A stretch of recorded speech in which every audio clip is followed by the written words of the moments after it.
Quelles sont les étapes à réaliser pour passer de location meublée à location nue? C'est la question de Didybug qui me demande.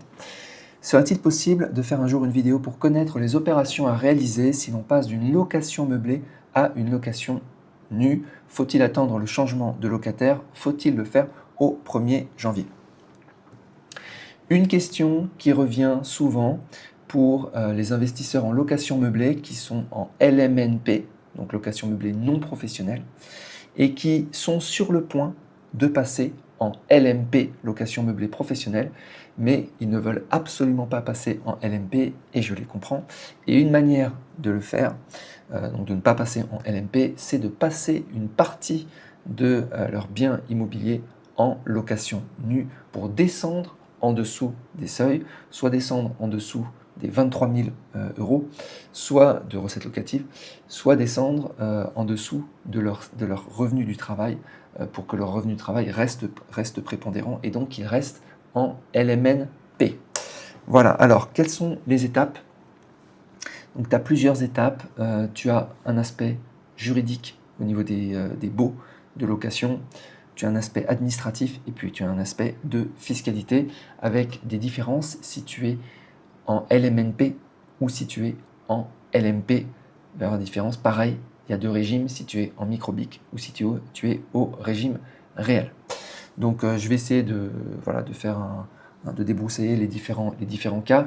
Si vous voulez une analyse précise de votre situation, vous prenez une assistance sur topdéclaration.com. Alors, déjà, si tu as des biens donc, qui sont en location meublée que tu veux passer en location nue, il va falloir changer les contrats de location parce que ce n'est pas les mêmes contrats de location. Donc il va falloir que tu mettes fin au bail meublé.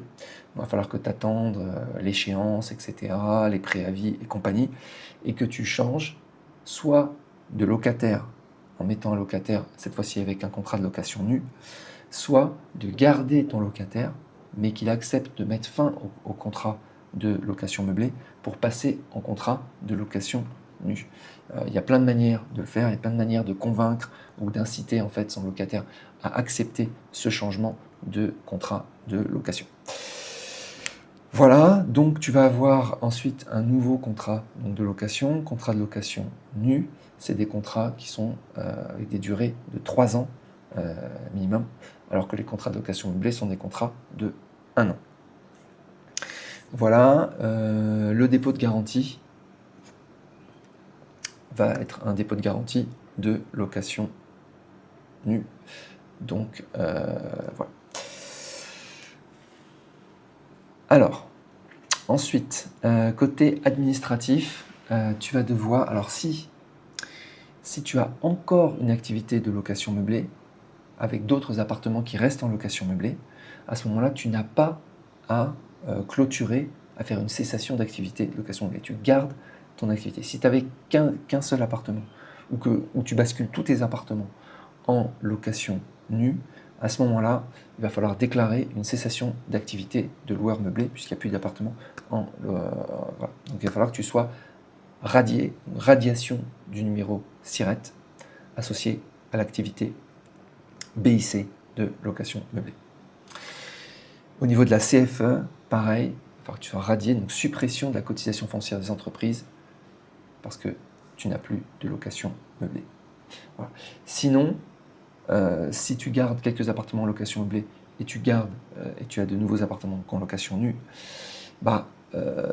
tu vas devoir faire une cessation des établissements.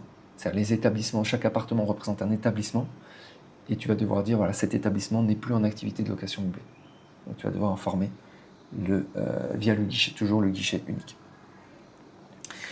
Au niveau de la fiscalité, donc les appartements qui étaient, ils étaient soit au régime réel, soit en microbic, ils vont passer en revenu foncier. Donc c'est une autre fiscalité, okay, qui est beaucoup plus simple, surtout si tu étais en régime réel de location meublée, il y avait compte de résultat, bilan, amortissement, etc. Tout alias 2033 à faire. Là, c'est terminé. Okay. Pour la location nue, tu as deux régimes. Tu as le microfoncier et tu as le régime réel.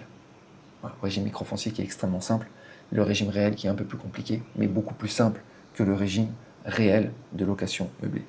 Donc voilà, il y a deux régimes réels, hein, ne vous trompez pas. Il y a le régime réel de location meublée et le régime réel de location nue. Voilà, donc microfoncier, tu vas avoir un abattement de 30%, mais c'est uniquement si les revenus sont inférieurs à 15 000 euros. Voilà. Le régime réel, tu vas pouvoir déduire un certain nombre de frais, c'est limité, travaux, intérêts, taxes, etc. Donc c'est pas comme le régime réel de location meublée, où là, il y avait un éventail très important de dépenses que tu pouvais passer en charge. Là, c'est très limité et très précis. Okay.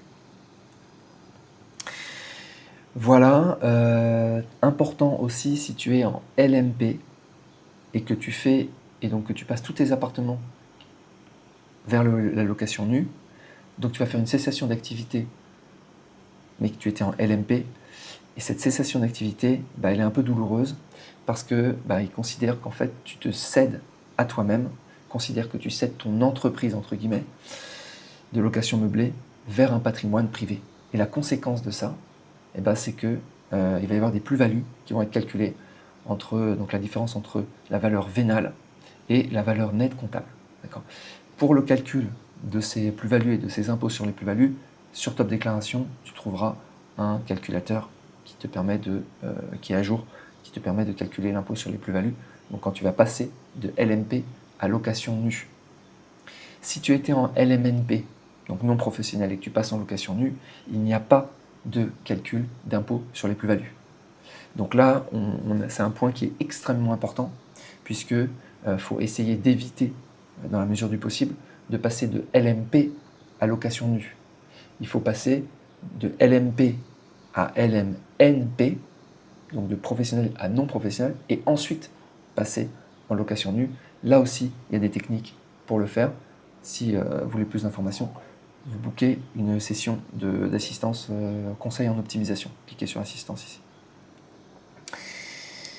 Voilà, écoute, c'est tout. Si vous avez des questions sur ces passages et ces transitions d'un statut à un autre, mettez en commentaire et je répondrai aux questions en vidéo. Je vous souhaite une très bonne journée et je vous dis à bientôt.